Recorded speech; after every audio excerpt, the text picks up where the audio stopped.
带上小狗的野外露营能否迎来收获？山林中开垦的旱稻田也终于是迎来丰收，长势良好的蔬菜种植，细心照料的农场牲畜，独自一人的野外生存竟如此的多姿多彩。新一天的来临，阳光普照入山林，已经很久都没有外出露营的昆泰决定来上一次远足。这也是小黄和小灰长大以来的第一次。这片乱石叠加的陌生区域，自己也是第一次踏足。昆泰很希望能够在这里发现一些有利于生存的资源，一滩被啃食而残留下的野果，它的果肉已全部被啮齿类的动物吃掉，而只留下了坚硬的外壳。抬头望去，几十米的高度，想要进行摘取有很大的风险，并且这还是一棵生长于岩缝之间的百年大树。无奈的昆泰只能放弃，继续俯身弯腰的仔细寻找。巨大岩石的下方又再次的发现了很多被啃食过的野果，看来这里的野生山鼠很是丰富。为了能够不定时的补充身体所需的盐分，昆泰决定设置陷阱进行捕捉。劈砍上一棵粗细刚好的小树，自己要在此处搭建触发式的石块陷阱。一顿简单的树枝修整，2套用于触发的装置就已完成。一处向内凹陷的石缝，这里是山鼠喜欢从此经过的地方。完美的平衡支撑。为了增加可以触发的几率，昆泰也是每次都会在两边加装上2根树枝。当然，必要的多余空间阻隔也依然需要设置。第2处的陷阱也是同样，它们相隔的距离并不远，并且2处陷阱的下方也都放置了野果作为诱饵，这里能够捕获到山鼠的几率很大。继续的前行，昆泰还要寻找到一个适合搭建临时庇护所的地方。这处相对平坦一点的地方就刚好合适，背靠着岩石的凸起可以防止突然而至的降雨。前往周边寻找搭建的材料，昆泰在另外一处的岩石边选定了一棵硕大的棕榈树，它坚硬且粗大的枝叶用于庇护所的搭建可以节省很多的时间，并且它鲜嫩的棕榈树心还可以成为自己度过今晚的食物。持续用力的劈砍，自己要先一片一片的将包裹于外侧的枝干全部去除。接近1个小时的持续不断，昆泰终于是到达了树心的所在。能够获得如此硕大的一截，这已足够自己吃上的好几顿了。带上棕榈树叶返回，只需依靠在岩壁的周边即可围搭出可供休憩的空间。小黄和小灰对于昆泰也是寸步不离，虽然每天都是吃不饱的状态，但是狗不嫌家贫这句话可是为数不多的绝对真理。先来上点鲜嫩的树心充饥，之前设置上的陷阱需要明天才能知晓是否会有收获。带上小黄和小灰躺在庇护所内，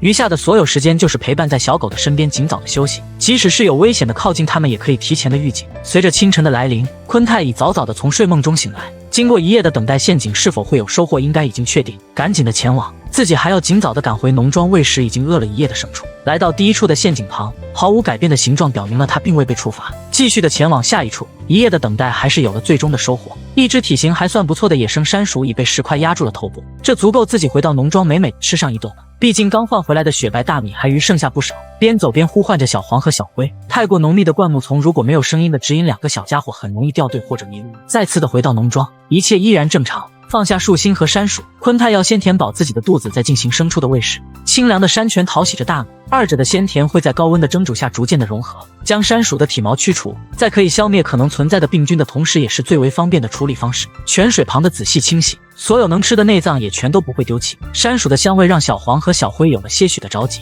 不过昆泰还是要将其一点点的剁碎，只有这样才能彻底的蒸煮出肉香，并一点点的享受。而这鲜嫩的棕榈树心则会是蒸煮鼠肉的最佳配餐。大火上的直接蒸煮，30分钟的等待，营养与口感俱佳的山鼠煮竹心就已完成。先给小黄和小灰分配好，雪白的米饭上再搭配上几个肉块，最后再用肉汤浇盖。昆泰吃得很香，小黄和小灰也补充了一下能量，换取而来的大米让这一家3口的生活得到了极大的改善。随着阳光再次的照射进丛林，昆泰已迎来了第3日的清晨，将柴刀打磨至锋利，自己于森林中开垦的旱稻田已经可以进行采收了。直接的将稻穗割掉，饱满的颗粒也表明了昆泰终于有了自己栽种而出的大米。不过越南的收稻谷的工作貌似全都是直接的割取掉稻穗，而我们国内好像全都是从稻子的底部进行收取，所以小编到现在都不明白为什么越南会如此的进行。这些依然还矗立于田地中的秸秆是要如何的处理呢？昆泰采割的很是仔细，每一株的稻穗都是自己辛勤照顾的汗水，细致的捆扎，这样的捆绑方式有利于接下来的晾晒。2个多小时的劳作，所有的稻谷已尽数的采收完毕，一点点的放于背篓之中。这满满的一背篓又是否属于丰产呢？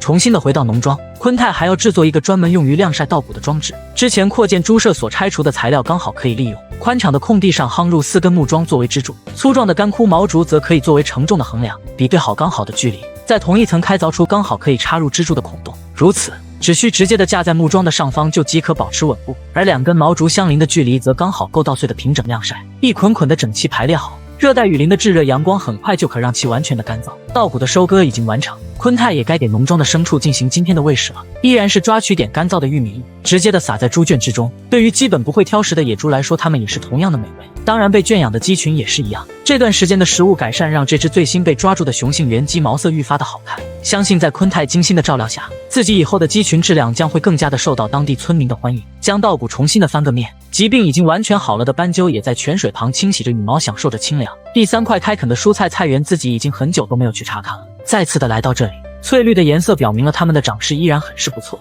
简单的处理一下夹在其中的杂草，要不了几天的时间，这块蔬菜也就即将可以迎来丰收。独自一人在这原始的热带雨林中所打造的农庄生活，终于是要迎来回报。昆泰的内心满是期待。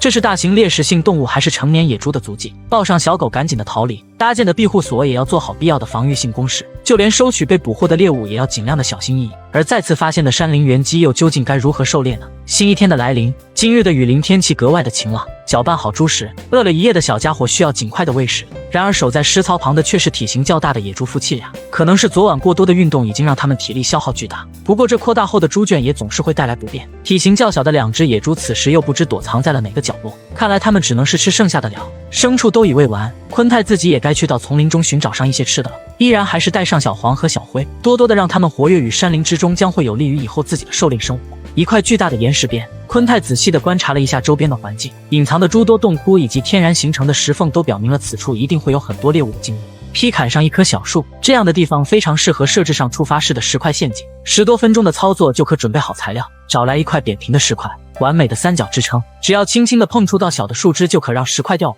这样的陷阱已经给昆泰带来了很多的食物，带上小黄和小灰的继续向前。原始的山林中需要不断的探索才能寻找到更多的可利用资源。然而就在沿着石壁继续前行的时候，一处蹄印的发现却是让昆泰瞬间就引起了警觉。这很像是某种大型的猎食性动物或者是完全成年的野猪所留下的。现在的自己很可能已经闯入了他的领地。昆泰的行走尽量的小心翼翼，每走上一步都要尽量的观察清楚周围的情况。然而就在自己向着山坡的上方望去之时，极度危险的情况确实出现了。一只趴在岩石边休息的丛林豹赶紧的逃跑，抱上小黄和小灰，自己要尽量的远离这种猛兽的领地，只要不让它感觉到危险或者挑衅，它也不会主动攻击人类。距离花豹的领地已经有了一定的距离，昆泰决定就在此处搭建一处临时的庇护所。毕竟有了东西的遮挡和光秃秃的成为目标可是有着本质的区别。简单的清理一下周边，旁边的这丛灌木就刚好可以被当作搭建的材料，劈砍上足够的数量，它较为浓密的叶片以及坚硬的叶茎只需直接的插入地面即可形成最为简单的临时庇护所。当然，由于自己依然可能还是处于丛林豹的领地，所以昆泰还必须要做上必要的防御工事，将叶茎的一头削尖。它的锋利虽然不会轻易的对大型的猎食性动物产生伤害，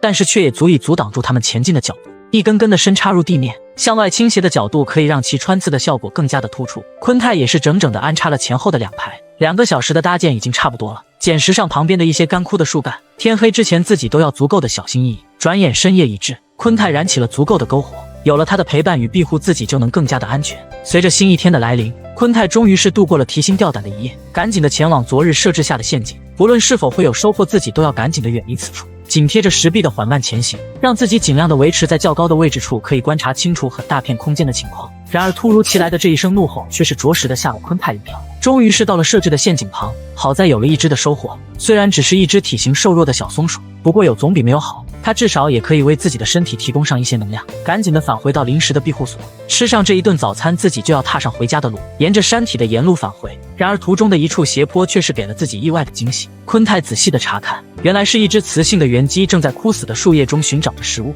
小心翼翼的接近，让自己的身体尽量的压低，不会那么容易的暴露目标。距离原鸡的位置已经很近了，小家伙依然还在翻找着躲藏在枯叶下的昆虫，它还并没有发现到自己。然而昆泰已经外出了很长的时间，如果要是设置陷阱进行捕捉，那还不知道要等到什么时候。所以昆泰决定尝试一下徒手的抓捕，先将绿色的枝叶插入到脖梗的衣服当中，将其顶在头顶，可以作为这种环境下的最好伪装。再次的轻轻靠近，昆泰的动作已几乎做到了悄无声息。现在的自己已经绕到了原鸡的上方，较为陡峭的斜坡可以遮挡住猎物的视线。原鸡依然在刨挖着地面，而此时的昆泰已经到了枯木的上方，现在的自己距离他只有2米左右的距离。突然的一个跳起扑抓，原鸡根本来不及反应，随着惊恐的叫声传来，昆泰已将其成功的捕获。仔细的查看，较小的身体显得有些瘦弱，不过虽然它的体型较小，但是肉质却是远比圈养起来的要更加的香浓。赶紧的向着农庄走去，有了如此的收获，此次的露营就已足矣。终于是回到了农庄，圈养的野猪群也是一切正常，重新的燃起火堆，架上清凉的山泉，自己要做上一顿美味的原鸡大餐。水已烧开，先将大米上锅先行的蒸煮。原鸡的处理还需要一点时间，一点点的拔光浑身的羽毛，仔细的清洗，确保它足够的干净。精细的切割，全部的剁碎成肉块，可以缩短鸡肉成熟的时间。挖掘上一点野生的姜黄，将其全部的撒入到锅中。有了它的加入，即使没有其他的调味料，也依然可以在去除腥味的同时，又可以提升香喷喷的口感。毕竟高端的食材只有尽量的保持住它的原味，才不会暴殄天物。持续1个小时的蒸煮，终于是可以开吃了。依然还是先给小黄和小辉分配上一点。这一锅的米饭，他们俩至少要吃掉一半。接着再浇上香浓的鸡汁，最后来上几块嚼劲十足的鸡肉。不得不说，昆泰对于2个小家伙的照顾已经是竭尽全力，大口的撕咬。像昆泰一样自由无虑的荒野生活，又是不是你的心之所向呢？采收种植与山林间的蔬菜，完全野生的生姜也要来上一点。徒步前往10几公里外的越南村庄，隔绝于原始森林中的自己也终于是喝上了进口的功能性饮料。然而昆泰又究竟是卖出了多少的山货呢？新一天的来临，许久都未聚齐的4只野猪终于是出现在了镜头之前。昆泰正在制作美味的猪食，有了麦麸的加入，让现在的猪食看上去有营养了许多。依然是分别的倒入到3个食槽当中，利用竹筒制作而成的它们已经充满了岁月的气息，并且每次喂食的时候都要浪费上许多。然而对于没有条件的昆泰来说，这却也是无可奈何。怀有着身孕的小野猪的肚子是越来越大，说不定它的第一胎就能给自己带来4到5只的数量。那个时候农庄的收入就可大幅度的增加，将圈养的鸡舍打开上一个缺口。经过了这么久的喂食，所有的鸡群应该已经适应，直接的将玉米撒在外边的地上。昆泰就要从今天开始来对它们进行开放式的散养，如此它们便可在周边自由的觅食，这将会大幅度的减少自己喂食的次数与数量。牲畜的喂食已经结束，昆泰带上了所有的装备，今天的自己要去采挖上一些新鲜的山货进行售卖。已经苦心经营了接近1年农庄的自己，也该要有一些用于生活的收入了。来到之前发现的野生韭菜的生长地，昆泰要采割上一些完全由山泉水浇灌生长至今的它们十足的鲜嫩，直接从根部上方的一刀切，这样可以在不破坏根系的情况下完整的获取到一整把，并且它们还会继续的生长出嫩芽。虽然这里的数量并不是很多，但是可以连续采收的它们依然可以为自己带来持续的收入。当然，昆泰也并没有将这里的所有全部的采割掉，自己还要携带上别的产品用于共同的销售。简单的清理一下周边的灌木，它们会阻挡掉照射的阳光。再次的来到第3块的菜园旁，这里的蔬菜已经完全的长成，一点点的摘取下硕大鲜嫩的菜叶，完全没有施肥以及泼洒农药的它们持续的散发着最为本质的味道。清晨的露水依然还存留在叶片之上，感觉直接的生吃貌似会更有口感。不过话说，这是我们常见的生菜吗？看上去好像又略有区别。小编的这里没有见过有种植过类似的蔬菜，可能南方的老铁们会更加的熟悉吧。10多分钟的采摘，所有成熟了的菜叶昆泰都已装入到了背篓之中，要不了几天的时间，自己就将可以采摘上第2次。来到较为平坦的区域，昆泰先将其全部的放在了石块之上，自己还要去到丛林中寻找一些完全野生的山货。浓密的灌木丛，这里隐藏着厨房中烹饪所必备的材料，完全野生的生姜，它们的叶茎可以作为中药，而身为调味料的果实则是生长于土层的表面。这些山货在越南的当地有专门的收货商，不过昆泰却并不会大量的采挖，毕竟崎岖的山路以及缺少必要的运输工具会让自己很难实现。3两斤的数量已经差不多了，依靠着双脚赶路的他只能偶尔的进行零售。所有的山货都已准备完全，昆泰来到了刚刚的存放点，先将所有的生姜处理好，多余的泥土和叶茎全部都要清理干净，好的品相才能卖上较高一点的价格。当然，这些韭菜以及鲜嫩的菜叶也需要整理，全部的捆扎成小捆，这样将会有利于购买的顾客进行挑选和携带。整理已经结束，昆泰又用了一根芭蕉树皮来将背篓的开口进行固定，这样自己在进行赶路的时候就能保证这些青菜不会因为持续的摩擦而烂掉。半个小时的步行，昆泰已来到了半山腰，山脚下的村庄隐约可见。然而想要去到那里，自己却还需要步行上10几公里的路程。终于是到了，然而现在却已经是到了下午的放学时间，昆泰要适当的加快脚步了。一家位于街边的小饭店，虽然老板给的价格会比较的低，但是却可以确保自己的蔬菜会被卖出去。只不过可惜的是，老板要的并不多，只是买了一捆韭菜和鲜嫩的菜叶。接过老板递过来的越南盾，昆泰还要寻找到下一个顾客。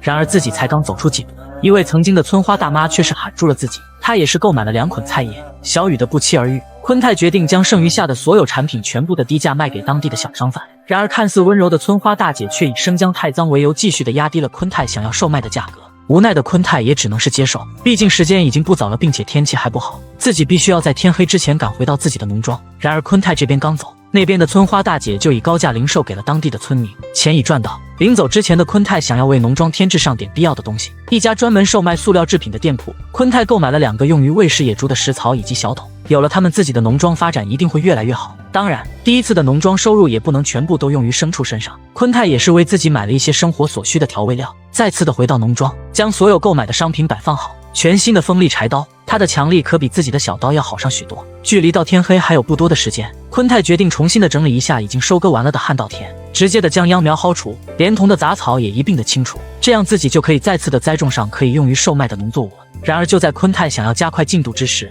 石块下的一处洞窟却是引起了他的注意，直接的用手掏挖，堆积在洞穴里的枯叶已经显现，看来这里并不是一个废弃的巢穴。继续的向内，然而就在昆泰想用柴刀扒拉一下的时候，却是直接的将一整个窝拿了出来，并且里面还有几只刚刚出生不久的幼崽，看样子很像是野生山鼠的宝宝。面对幼小的生命，昆泰并没有将其直接的杀死，毕竟那样做还是太过于残忍。重新的将幼崽放回远处，夜晚到来之时，山鼠妈妈会重新的回到这里，接近半个小时的持续清理，全新的菜园再次的开垦完成。不知道昆泰将会在这里重新的种植上什么。随着新一天的来临，昆泰也用上了昨日全新购买的塑料桶，搅拌上猪食，这让自己方便上了许多。更换上全新的猪食槽，野猪的进食也要比以前宽敞上了很多。而特意购买的塑料盆也当然会有它的用处。喂食上鸡群虽然没有什么本质上的区别，但是至少也算是一件家用电器了。带上背篓的再次出发，今天的昆泰依然会继续的售卖山货。半个多小时的仔细寻找，昆泰在一处低矮的灌木丛中找到了可以用于销售的品种，完全野生的芋头。虽然连续的收取了好多个都是很小的果实，但是作为传统的越南食物，它依然还是会有售卖的市场，并且这种完全野生的品种所富含的营养以及淀粉的含量也要比种植的要高出许多。削割掉多余的枝叶和死皮，尽量的处理干净才会吸引顾客的目光。半箩筐的数量已经差不多了，今天的自己将会行走更远的距离去到城镇。太重的重量仅仅只是依靠自己的2条腿，昆泰也会来不了。当然如果只是售卖这些芋头那肯定不行，所以昆泰又捕捉上了2只鸡一起带下山销售，只有这样才能对得起自己接近3个小时的路程。1个多小时的崎岖山路终于是看到公路了，只需要沿着公路继续的前行就可到达最近的城镇。随着吵闹声的越来越近，昆泰也是找到了一处专门售卖蔬菜的地点。虽然一眼望去全都是已经老去的村花，但是长途的跋涉已经让自己有了些许的疲惫，将芋头全部的倒在地上。10多分钟的等待后，自己也是迎来了今天的第一批顾客。可能也是因为自己是个精壮的小伙，所以吸引来的全都是奶奶辈的村花代表。不过好在他们将所有的芋头全部的买下了，并且2只鸡也只是在等了5分钟后就被问价的老者直接的买走了。再次的有了收入的昆泰来到了一处水果摊旁，2只鸡的售卖让自己已经有了小小的积蓄，拿上一个大小刚好的西瓜，再来上2个鲜红的火龙果，这些自己在山林中吃不到的水果，自己也终于是可以大饱口福了。直接的坐到老板特意准备的休息区，昆泰要让双脚好好的放松一下，要上一罐补充体力的功能性饮料。虽然这对于自己来说有些过于的奢侈，但是赶回农庄自己还需要体力的支撑。那么你知道这一罐的饮料在越南需要多少钱吗？农庄迎来狩猎陷阱的全新升级，一个个的安置于山林之中。然而他又究竟是否可以成功的捕获猎物呢？售卖完山货以及母鸡的昆泰回到了自己的农庄。今天的自己赶了一个早市，将购买的蔬菜秧苗放下，西瓜和火龙果自己要赶紧的品尝一下。独自生活于山林之中的自己已经很久都没有享受到过如此的鲜甜了。大口的啃食，这种口感很是软糯。给小黄和小灰也来上一点。昆泰从来都不会自顾自的吃独食，毕竟这2个小家伙已经成为了自己最为可靠的搭档。多汁的西瓜很是解渴，这让赶路的辛苦也是瞬间就得到了缓解。简短的休息，购买回来的蔬菜秧苗还需要赶紧的种植，利用柴刀刨挖出浅坑，每一个坑中再栽上1到2颗的秧苗。这也是为什么昆泰会毅然决然地将旱稻的秸秆全部拔除的原因。如果自己的每一块开垦的菜园都能够种植上这种可以用于销售的经济作物，那以后自己的收入就可以源源不断的增加了。毕竟大米较为低廉的价格并不会对于自己的农庄生活带来很大的改变。1个多小时的辛勤栽种，原有的旱稻田已全部的被翠绿的蔬菜覆盖。重新的整理好背篓，昆泰将要再次的出发。物种丰富的原始丛林中还有很多可以用于售卖的山货，他已从这2次的售卖中品尝到了甜头。行走于浓密的灌木丛中，昆泰要找寻那些已经完全成熟的森林野果，随手的捡上1颗，放在嘴巴里品尝，味道好像很是不错。抬头的向上望去，这棵树的果实丰富，就是它了。拿出塑料袋，不需要爬到树的顶端进行采集，散落于地面上的数量就已足够。半个小时的仔细寻找，小半袋的数量已经可以为自己增加收入了。继续的行走于山林，一切可以食用的东西自己都可以进行收集。鲜嫩的竹笋，无论是泡制还是直接的当做炒菜，当地的村民也都很喜欢，并且这还是完全野生的品种。一路的仔细找寻，昆泰也是采割到了不少的数量，就地的全部处理成成品，将野生竹笋的鲜嫩展现在顾客的面前，才能更快的促成销售。再次的踏上前往城镇的路程，希望此次的山货能够带来可观的收入并快速的售出。2个多小时的路程终于是到了，此次的昆泰依然是将售卖的地点选择在了人流量最多的街道。10多分钟的等待，第一位的村花小姐姐来到了摊位旁，然而可惜的是稍微有点时尚的她却是没能看上这2种商品。又是几分钟的等待，一位年轻的小哥再次的光临，他很喜欢昆泰售卖的野果，并且随后而来的2位已经掉光了牙齿的老村花更是将剩下的野果全部的买完了，当然鲜嫩的竹笋也不例外。连续2、3位顾客的光临就已再次的全部售光。看着售卖所得的收入，昆泰再次的涌现出了新的想法，先买上3个完全透明的塑料盆，自己在日常的生活中可以用到。接着又来到了一家专门售卖狩猎陷阱的店铺。没错，昆泰要对自己的装备进行现代化的升级，这是一种威力强劲的捕兽夹，不论是小型还是大型的猎食性动物，只要踩中了它都一定会被捕获。相信各位老铁对于这种装备都非常的熟悉。不过小编却是要提醒大家，视频拍摄于国外，请一定不要购买甚至是使用这种捕兽夹。随着新一天的来临，狩猎装备的全新升级让昆泰很是兴奋，所以他早早的就进行了设置前的准备。每个捕兽夹都要用韧性极强的绳索拴住，如此便可保证在猎物触发之时可以牢牢的将其困住在原地。不过这种捕兽夹的触发原理小编并不清楚，因为确实没有真正的看见过。只见昆泰拿上一根毛竹，只是稍微的碰触了一下上方的装置两侧带有锯齿状的铁片，就强而有力的瞬间将其夹住。不过小编再次的提醒大家，捕兽夹是违法的存在，国内请一定不要购买和设置。测试已经完成，所有的准备也已结束，昆泰带上了所有的装备，他要来上一次大范围的狩猎。山林中的仔细寻找，即使有了如此的狩猎装置，没有好的地点进行设置，依然可能会没有任何的收获。一处巨大的岩壁旁，这里有很多天然形成的石窟和洞穴，野生的山鼠最为喜欢出没在这些地方。先刨挖出小的浅坑，它的大小只需刚好适合放置上捕兽夹即可。将装置小心翼翼地设置好，自己要格外的小心，否则他捕获的第一个猎物就将是自己的手指。放入坑洞之中，用树枝测试一下，以保证其可以正常的出发。毕竟这也是昆泰第一次使用这种装置。当然，最后撒上枯叶做上伪装也同样还是必须，这是不论设置上何种陷阱都很重要的一点。而剩下的时间里，昆泰则是采用了相同的方式与步骤，将所有的陷阱全部的设置在了这一片断崖的周边。当然，适当的地点不仅仅只局限于自然的洞穴前，像这种附近会有诸多的森林野果的区域也同样拥有较大的命中几率，并且这里还不仅仅只有野生的山鼠、调皮的松鼠，甚至是大型一点的杂食性动物都有可能会在附近出现。2个多小时的寻找与设置，昆泰已将所有的捕兽夹安装完毕，来到一棵硕大的棕榈树旁，劈砍上它鲜嫩的树心。今天晚上的自己要用它进行冲击，并露宿在这里，等待着第2日的陷阱收取。简单的布置，随着篝火的冉冉升起，昆泰已逐渐的进入了梦乡。检验成果的时刻终于是到了，早就已经按耐不住了的昆泰向着昨日设置下的陷阱走去。果然，设备升级了的效果就是不同。第一处的2只捕兽夹都已被触发，它们在瞬间就已将2只山鼠的生命定格在了触发的一瞬间。